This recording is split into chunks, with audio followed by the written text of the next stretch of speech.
आवा।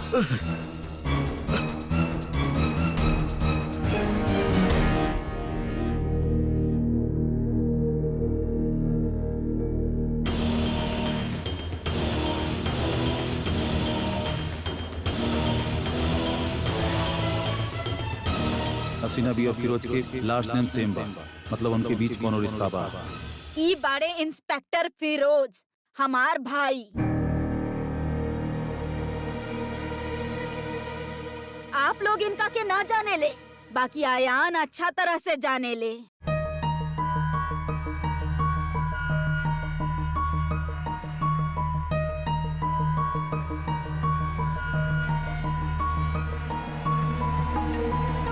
कहे जाना तड़ा ना आयान, कहे कि इनकर ए हालत के जिम्मेदार आयान बाड़े।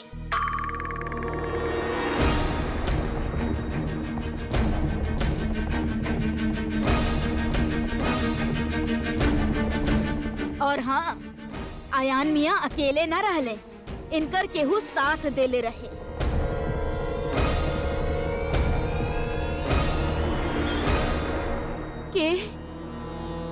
के देले बा एकर साथ? असद अहमद खान, इनकर भाई देले।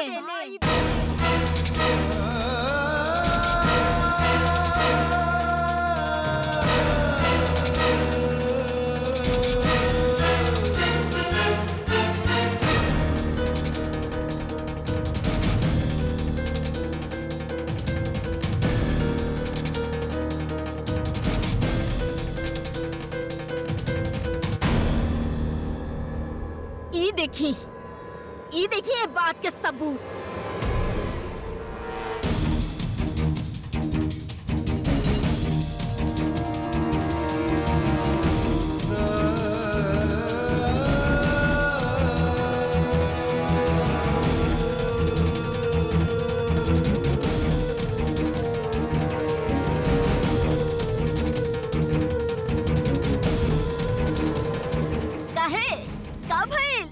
जबान पे ताला लग गई। कह दी कि असद अहमद खान के एक घर से कोनो रिश्ता नहीं खे। कह दा कि वो तोहार बेटा नहीं खे, तोहार कोनो दूसरी बीवी नहीं खी, तोहार दू घर ना।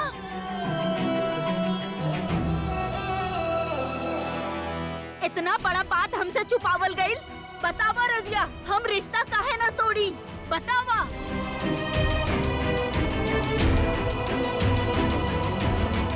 हम तो तोहरा से पहले ही कहले रहनी रजिया कि हम ऐसन घर में अपन बेटा के रिश्ता ना जोड़ब जौन बाप के दो दो बीवी होखे, दो दो घर होखे, उनकर बच्चा लोग पर का असर पड़ी।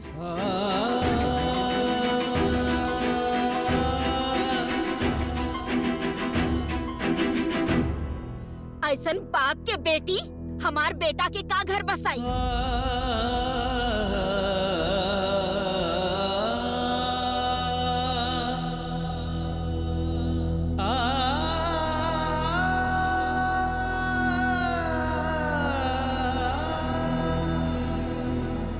चला इमरान, हम कहनी चला यहाँ से। रुक जाए हसीना बी, आपके गुस्सा जायज बा, यही से हम आपके बात सर झुका के सुनत रहनी,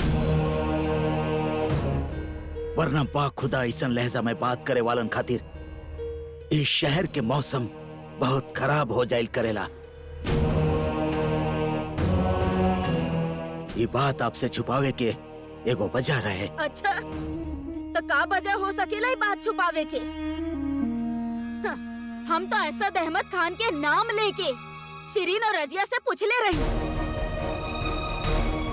ये लोग तो हमार मुंह पर झूठ बोल देली।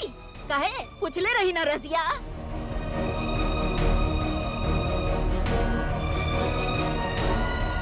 उनकर झूठ खातिर हम आपसे माफी मांगत बानी।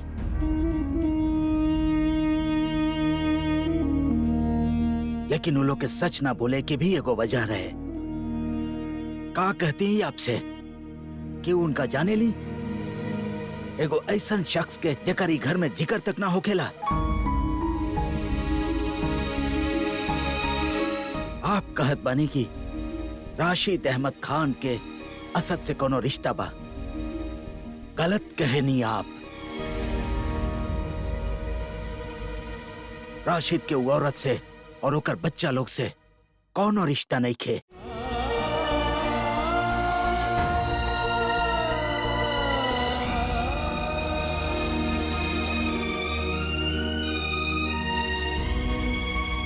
और जौन रिश्ता के आप जिक्र कर रहल बानी वो तो राशिद बरसों पहले तोड़ चुकल बाड़े।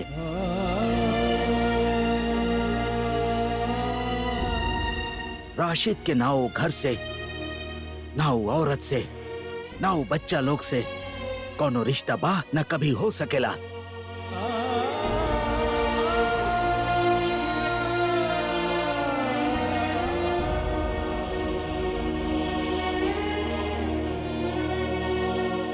राशिद, बतावा ई लोग के, बतावा इनके कि तोहार दिलशाद से कोनो रिश्ता नहीं खे।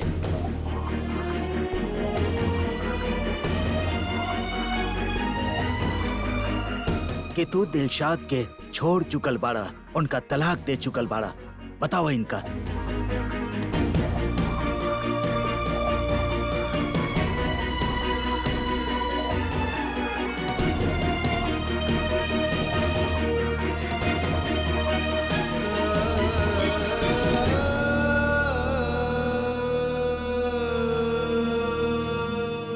बताई है हमरा के यकीन बा, अगर रिश्ता टूट गईल रहत तो सौतेला भाई इतना मोहब्बत से ना मिलत।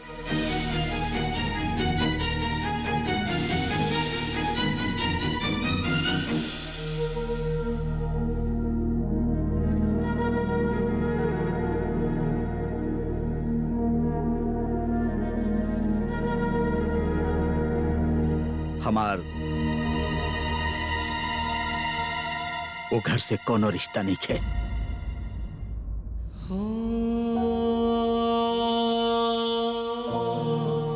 सुन लेने आप हसीना भी, राशिद और दिलशाद के 17 बरिस पहले तलाक हो चुकल बा। ओकर और ओकर बच्चा लोग के वजूद हमनी खातिर 17 बरिस पहले मिट चुकल बा। यही खातिर हमनी बात आपके बतावल जरूरी ना समझनी। वाह वाह, का लफाजी कैले बनी आप लोग। आप लोग कुछ भी बोलब और हम मान ले। हम अपन आँख से सरे बाजार दोनों के मिलते देखले बानी। इमरान खातिर जौन तोहफा आयल रहे ना, ओकर कीमत भी असद अहमद खान अदा कैले रहे। और तो और वो मोटरसाइकिल भी असद अहमद खान इनका के गिफ्ट में देले रहे। हमार बेचारा भोला भाई बस इतना पूछ लेलस कि ये दोनों में रिश्ता का बा, का हालत कर देले ये लोग। वो आप लोग खातिर इतना कुछ कर रहल बा और आप लोग कह रहल बानी रिश्ता ही नहीं खे। अब तक कहब कि फोटो भी नकली बा। हमार बात सुनी हसीना भी, एगो बच्चा के गलती के वजह से आप पूरा घर के तो सजा ना दे सकनी ना। हो सकेला कि आयान से कुछ गलती भइल हो, लेकिन एकर ई मतलब तो ना बा कि हमनी के वो घर से कोनो रिश्ता बा। हमनी के वो घर से न कभी कोनो रिश्ता रहे और न कभी होई।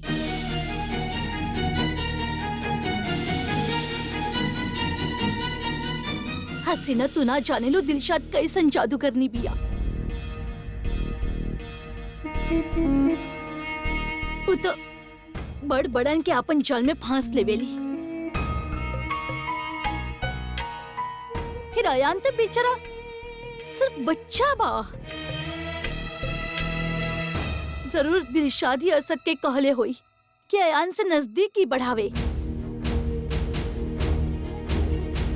ताकि वो ओके उल्टा सीधा पट्टी पढ़ा सके। हम ये सब कुछ ना जाने नी।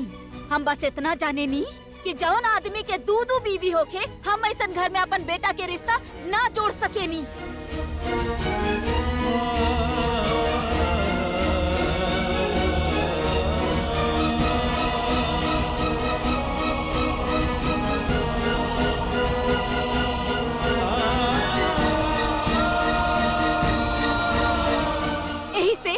हम इस सगाई तोड़तानी।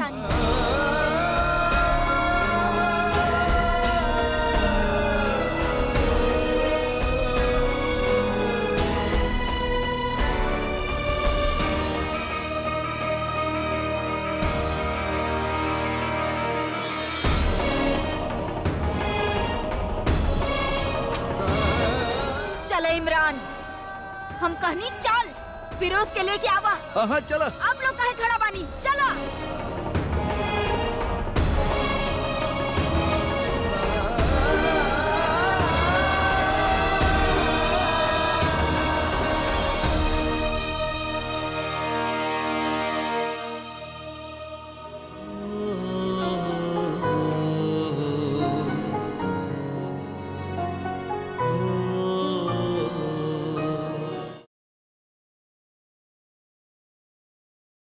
हेलो जोया। हाँ बेटा, तू लंच तक आ रहल बाड़ू ना? ओबे, हम तो लंच करते बानी। ओह, एकरा बाद हमके कहीं जाए के बा, तो वहाँ से होके फिर आवत बानी हम। वहाँ जाइल बहुत जरूरी बा। अच्छा बाबा, अच्छा अच्छे भी हो, तू शाम से पहले जरूर आ जाइए, ओके? अच्छा सुना, हम रखत बानी केहू आइल बा घर पे, ओके? बाय। ओके।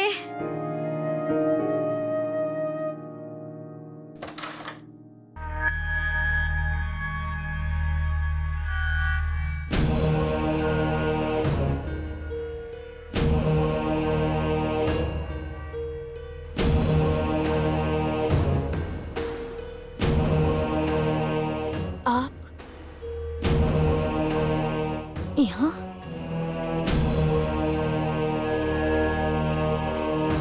आई ना। तू ही कैसे सोच ले लो कि हम तोहरा घर में कदम रखब?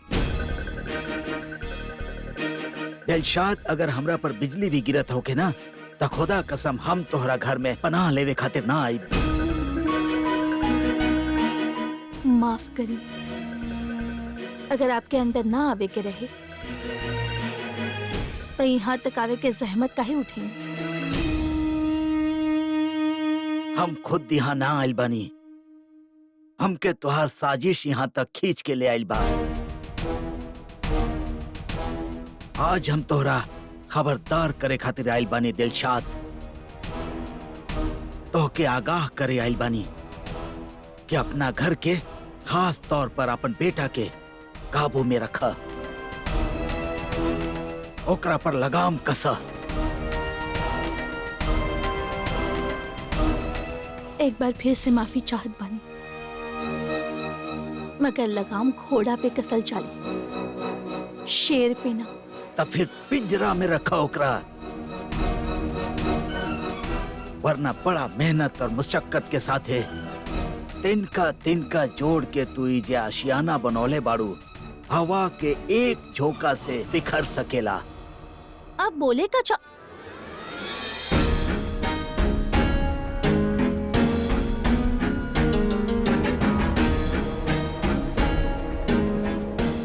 अपन बेटा से कह दिया कि वो हमके कोनो ऐसन फैसला लेवे पर मजबूर ना करे जेकरा पर ओकरा बाद ओके पछताए के पड़े। लेकिन असद कैले का बा? निखत के सगाई टूट गई बा और ओकर जिम्मेदार तुहार बेटा बा।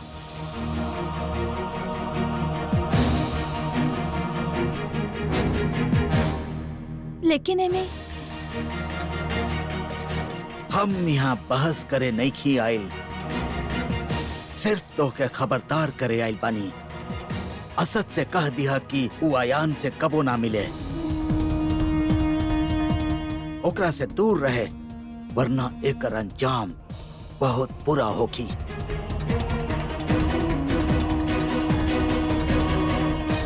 बाकी तो खुद समझदार बाड़ू,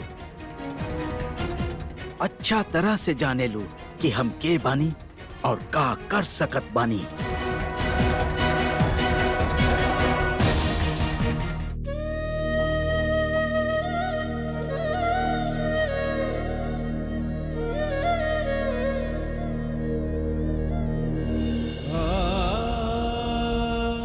निखत, निखत बेटा, कुछ न भइल, कुछ न भइल। निखत, निखत, बेटा सब ठीक हो जाए। शिरीन, संभाला अपना आप के। तू ए तरह रोबू त निखत के संभाली। हम का संभाला मम्मी, हम तो अपन बेटा के बिना संभाल पैनी।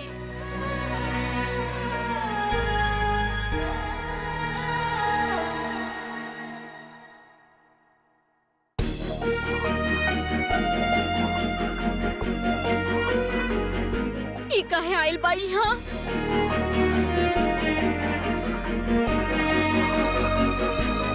आप काहे आइल बानी यहाँ? हाँ? काहे आइल बाड़ा तू यहाँ? भाई होवे के फर्ज निभा देला। भाई तो अपन बहन के खुशी के खातिर अपन जान तक दाव पर लगा देवेले। तू तो अपन बहन के खुशी ही छीन लेला।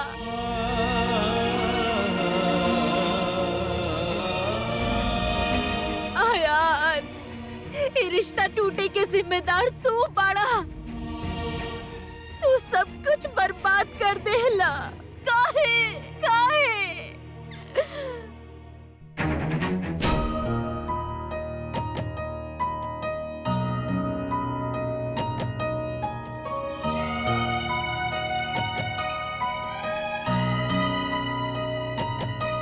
शिरीन, अयान,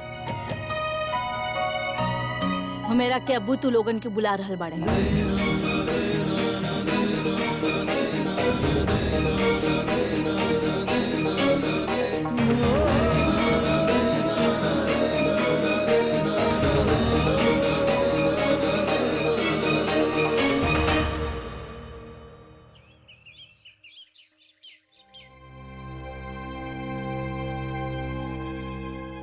निखत के सगाई टूट गइल बा और ओकर जिम्मेदार तोहार बेटा बा। असद से कह दिया कि वो अयान से कबो ना मिले, वरना एकर अंजाम बहुत बुरा होगी। अस्सलाम वालेकुम अम्मी।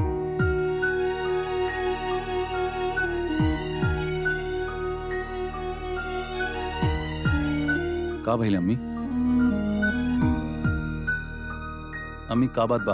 आप इतना परेशान काहे बानी?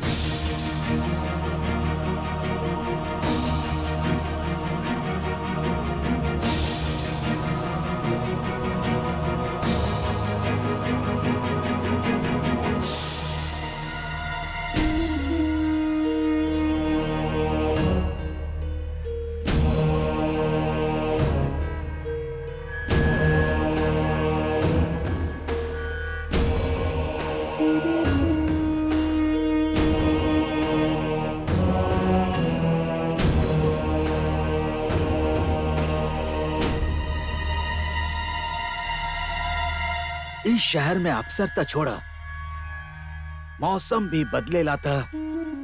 इस शहर में आवे से पहले हमार दरवाजा पर आवेला। तोहरा वजह से पहला बार हमके केहू के दरवाजा पर जाए के पड़ल, और वो भी असद अहमद खान के दरवाजा पर।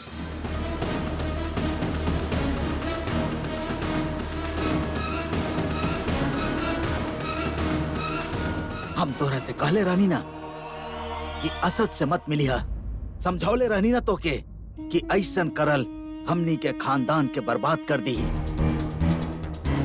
ओकर साया से भी दूर रहे के ताकीद कैले रहनी, फिर भी तू ओकरा से जाके मिलत रहला। एमे असद के गलती ना बा। चंदन के पेड़ से लिपटे के त सांप के फितरत होखेला।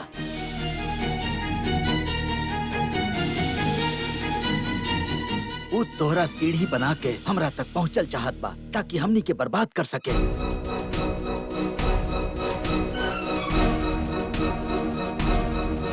और देखला, आज ओकरे लगावल चिंगारी हमार दामन पकड़ भी लेलस। निखत के सगाई टूट गई बा, टूट गई बा निखत के सगाई।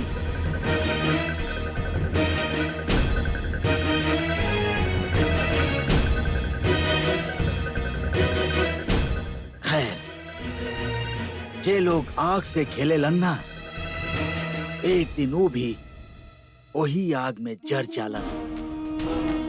ये बात असद अहमद खान के अब समझ में आई। हम ओके और ओकर घर के बर्बाद कर दे ओके। के बर्बाद करे के बात कर रहल बानी मामू? के आप उस शख्स के बात कर रहल बानी जे हमने के खातिर इतना सब कुछ कही? आप उस शख्स पे इल्जाम लगा रहल बानी जे हमार मदद उ वक्त कइले जब आप में से केहू हमारे साथ ना रहे। वो शख्स हमरे खातिर, ये घर के खातिर, अपने बहिनन के खातिर ना जाने काका कइले। आप हसीना बी के मुंह से तो सुन ली नहीं कि भाईजानो फिरोज के कितना मार ले, लेकिन का कभी केहू ई जानने की कोशिश कइले कि आखिर ऐसा भइल काहे, भाईजानी कदम उठाइले काहे?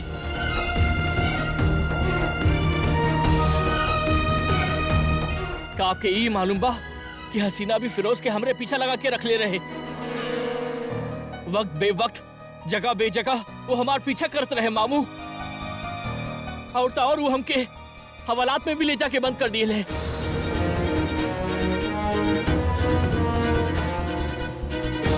लेकिन आप लोगन की ये बात पता कैसे चलत? आप लोगन तक ये बात पहुंचे से पहले ही हर बार हमके बचावे हमार भाई वहां आयल। हमार भाई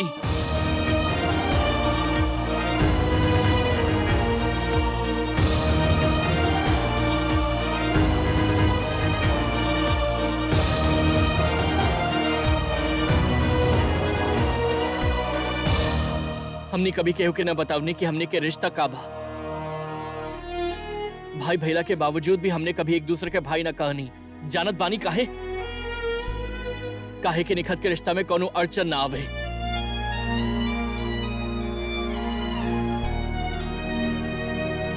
लेकिन वो फिरोज हमने के रिश्ता के बारे में जाने पे तुलल रहे। और वो हमके इस शहर से दूर एक फैक्ट्री में ले जाके जानवरन की तरह मर ले मामू।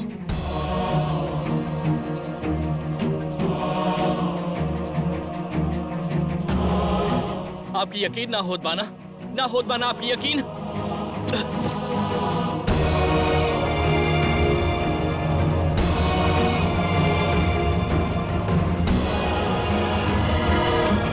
आयान, ये देखिए अम्मी,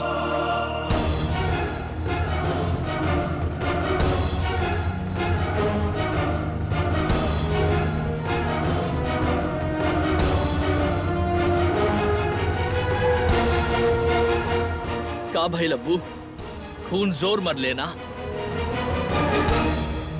भाईजान के साथ भी ये भइल।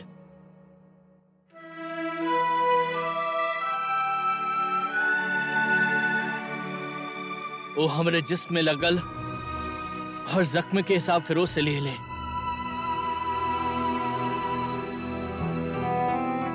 लेकिन आप सही कहनी मामू, वो हमार भाई ना, हमरे भाई से बढ़ के बाड़े। वो हमार मुहाफिज बाड़े। वो सिर्फ हमरे खातिर ही ना, निखत और नुजरत की खातिर ना जाने का कइले। एक भाई भैला के फर्ज वो हमेशा अदा कइले मामू, लेकिन एक बेटा भैला के हक वो कभी भी ना मंगले।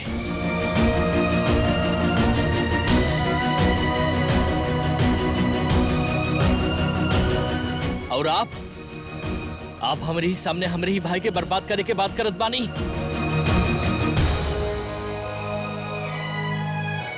गुस्ताखी माफ मामू जान।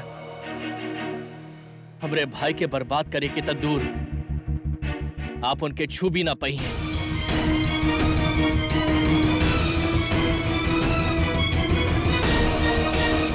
कोई शक तो आजमा के देख ली। आयान!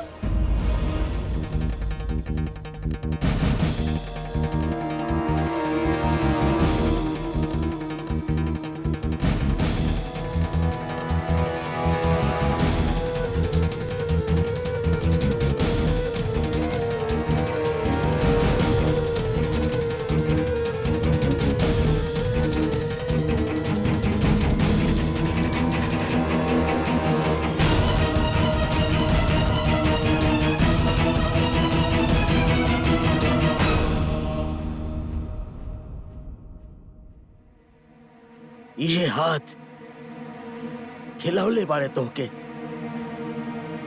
ये हाथ से तुहार खाल उधेड़े के पड़ल त बड़ा अफसोस हुई हमके।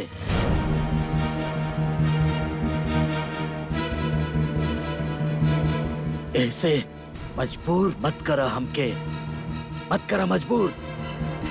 आप चाहिए हमार जान ले ली, हक बाप के मामू, लेकिन अगर आप हमरे भाई की तरफ उंगली भी उठाई नहीं तब बा खुदा ओके आपके हाथ से अलग करे में हमके भी बड़ा अफसोस हो। अयान, अपन बुजुर्ग लोग से इस तरह से बात करेला, खामोश खड़ा रहा। आपके खामोश रही के बता, आप खामोश रही। बरसों से आज तक आप खामोश ही तरह था अलबानी, लेकिन आप अपने बेटा से अलग होके खामोश रह सकी नहीं अब्बू।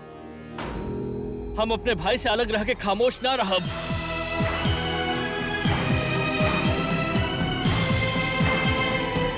हमरे और हमरे भाई के बीच में केहू ना आ सकेला, आप लोग भी ना।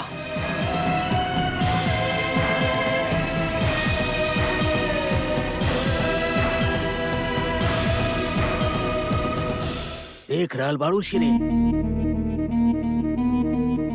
आखिर साबित हो ही गई कि खून खून होखेला। हमार और तुहार खून के रिश्ता नहीं खे, यही खातिर तुहारी बेटा हमरा से बदजुबानी कर रहल बा। हम हमेशा तोहके अपन सगी बहन से बढ़ के चाहनी, और ओकर ई सिला मिलल हमके। प्लीज भाईजान, हम तो अभी भी नहीं चाहत कि निखत के रिश्ता टूटे। ए खातिर इतना सब कुछ होखे के बावजूद भी रजिया हसीना बी से जाके मिले खातिर तैयार बानी, लेकिन तुहारी बेटा सब कुछ बर्बाद करे पर तुलल बा। हमरे और हमरे भाई के रिश्ता से का बर्बाद हो सकेला मामू? आप हमके उनसे अलग ना कर सके नहीं। हम उनसे प्यार करे नहीं, हम उनसे बेहद प्यार करे नहीं। और अपन बहन से निखत से मोहब्बत नहीं खे। असद से मिलल इतना जरूरी बा, निखत के खुशी के आग लगा दे बा तू।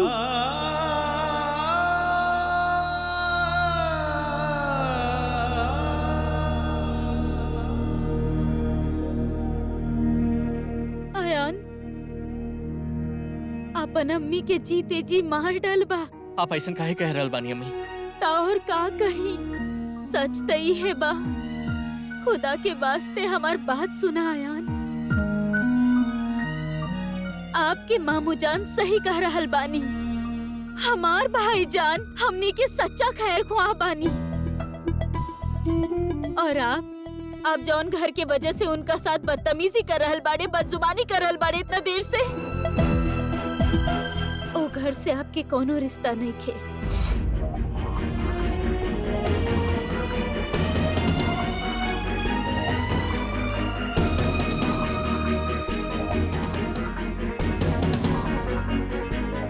बाकी निखत से बा।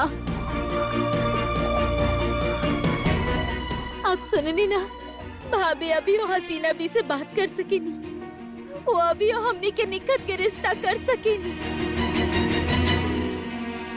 अयान अपन अम्मी के बात ना टाली। आखिर अब चाहत का बानी अम्मी? आज के बाद तू अयान से कबो ना मिलबा।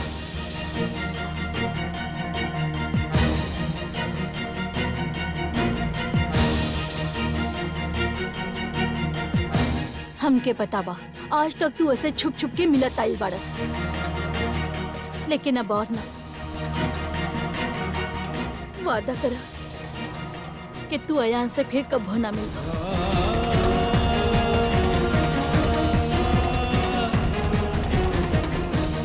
अम्मी आप कैसन बात कर रहल बानी? हमनी में से केहू ओ घर के लोग से कोनो ताल्लुक ना रखी।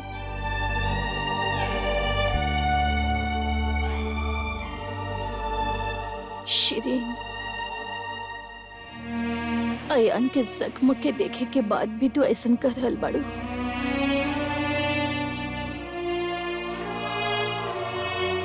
जब तू जाने लू के असद ही अयान के जान बचौले, फिर भी तू ऐसन कह रहल बाड़ू। इस सब हसीना के साजिश रहे। ये सब जाने के बाद भी तो खानदान के साथ रिश्ता जोड़े चाहत बाड़ू, अपन बेटी के वो घर में भेजे चाहत बाड़ू।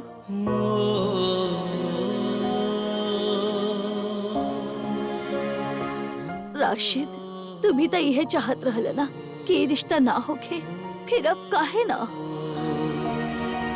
हम तो कहत बानी कि तोड़ दई रिश्ता, हसीना के खानदान के साथ सारा ताल्लुकात खत्म कर दा।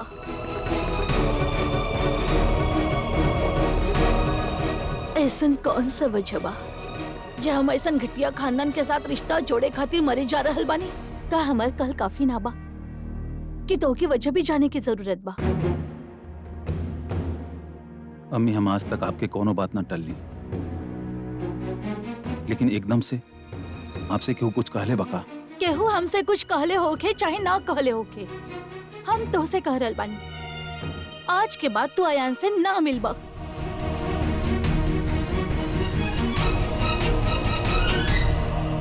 वो खानदान हमने से नफरत करेला और हम ना चाहिले कि हमार बेटा और नफरत के शिकार बने। सुन ला तू आज के बाद अयान से ना मिलबा। अम्मी, लेकिन वो हमके शिकार काहे बनी? हमरा कुछ समझ ना आ रहा बा। हम तो हर कोनो सवाल ना सुने चाहत बनी असद। हम जे कह देनी वो कह देनी, तो क्यों माने के पड़ी असद? अम्मी, लेकिन ऐसा करे खातिर कोनो वजह तो होए के चाहिए। वजह बा, हम जानत बानी कि आपके लागत बा कि ई रिश्ता हम थोप रहल बानी, लेकिन पहले तो इमरान जैसन हीरा लइका सारा दुनिया में ना मिली, और दूसर अगर केहू लड़की के सगाई टूटेला ना तो ओकरे बाद ओकरा खातिर जे रिश्ता आवेला वो के तरह के होखेले वो आप भी अच्छा तरह से जानेली और हम भी।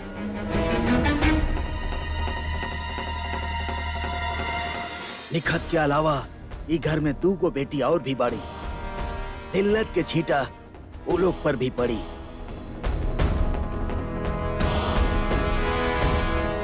मन्नी की हसीना साजिश कैले बाड़ी, लेकिन ओके साजिश करे के जरूरत काहे पड़ल?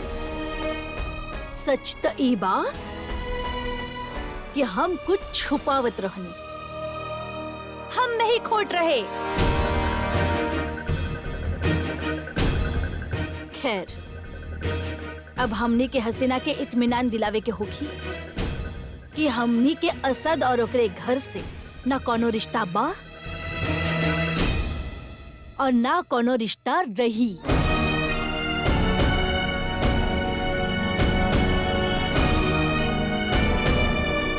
बस सिर्फ तभी जाके शायद ये रिश्ता दोबारा हो पाई।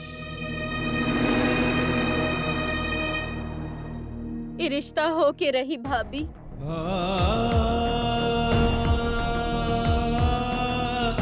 आयान, आपके वादा करे के पड़ी आयान, आपके निखत के खुशी के वास्ता आपके हमार सर पे हाथ रख के कसम खाए के पड़ी कि आप असद से फिर कबो ना मिलब। अयान से कैसे न मिली अम्मी? हम ओकर उंगली पकड़ के कोई चले सिखविले बनी, और आज जब वो चले लगल बता आप कहल बनी कि ओके रास्ता दिखावे खातिर ओकर साथ ना रही। आप जाने लेना भाईजान हमरे खातिर कितना मायने रखेले, ओकरे बावजूद भी आप उनसे तमाम रिश्ता तोड़े के बात करत बानी। अम्मी प्लीज ऐसा मत करी प्लीज। तो के ऐसन करे के होगी, ऐसन करे के होगी असद। तो के अपन अम्मी और अयान में से केहू एक के चुने के होगी।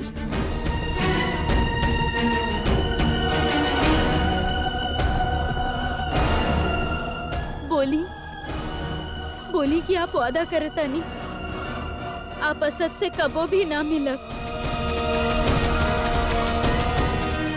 प्लीज हमसे वादा करो।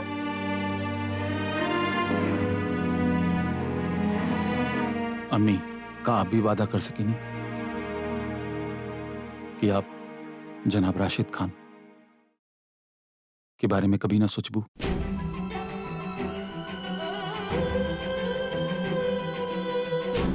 उनसे कबो ना मिलबू? दे सकी नहीं ये वादा।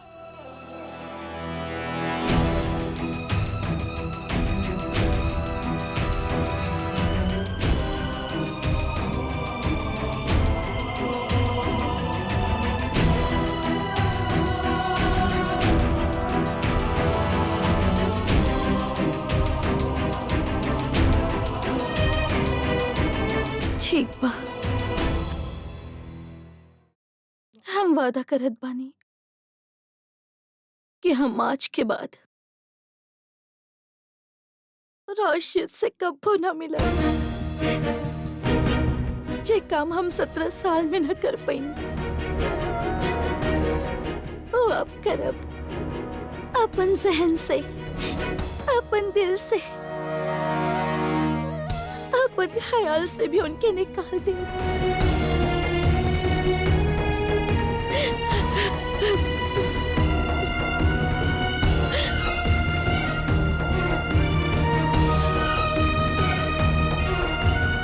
लेकिन तो की भी अयान के साथ ऐसा नहीं करे के होगी, अपना अम्मी खातिर।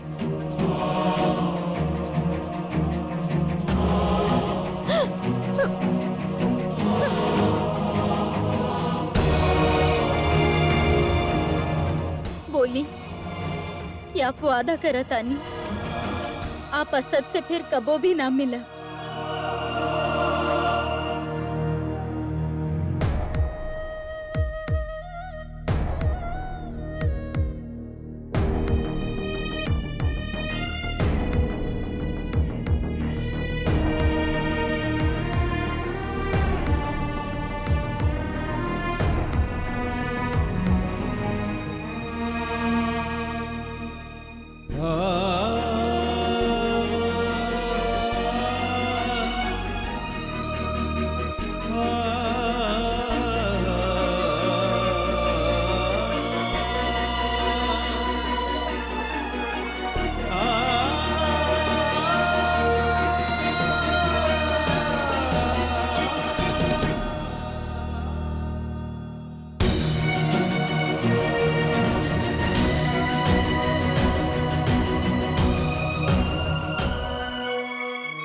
ठीक बा अम्मी, अगर आप ये चाहतनी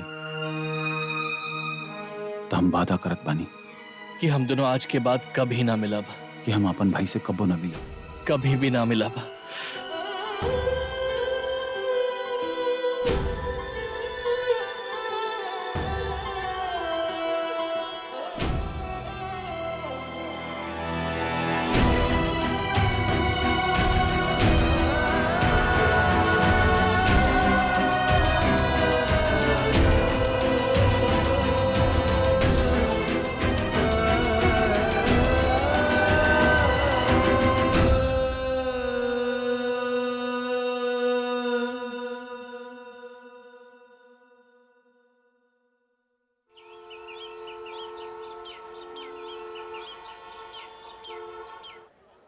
बेटा जगह तो सही बा, लेकिन पुराना वाला लोग यहाँ केहू ना रह गए।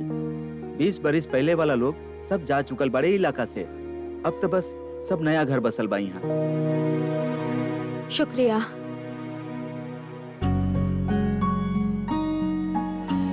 जहाँ पना बॉन्ड जगह था सही बतवले बाड़े। अब लागता अब्बू के ढूंढे के काम भी उनका ही देवे के पड़ी। भरोसा तब बा हमके उनका पे, वो हमार हेल्प जरूर करी है।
आपके हमार सर पे हाथ रख के कसम खाए के पड़ी कि आप असद से फिर कबो ना मिला बयान।